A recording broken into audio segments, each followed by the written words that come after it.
Euroregione.news. La storia che non c'è, a Udine la premiazione.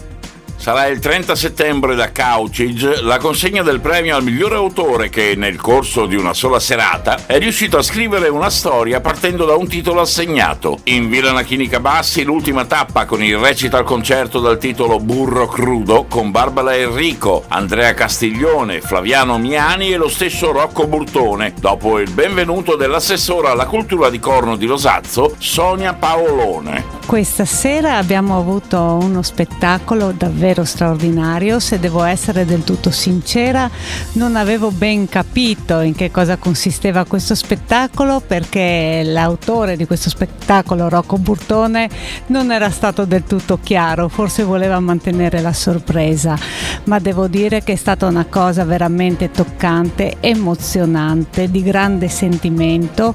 È stata una cosa che è veramente incredibile.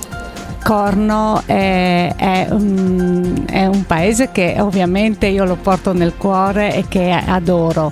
Ha tante belle cose da vedere sia dal punto di vista paesaggistico che dal punto di vista storico, perché essendo paese di confine qui c'è passato il mondo, ci sono state veramente tantissime cose, ci sono le chiesette, ci sono i monumenti, abbiamo avuto il primo colpo di fucile, quindi anche avvenimenti drammatici, però comunque che hanno lasciato un segno un po' in ogni dove. Venite a Corno perché comunque ci sarà un'accoglienza straordinaria.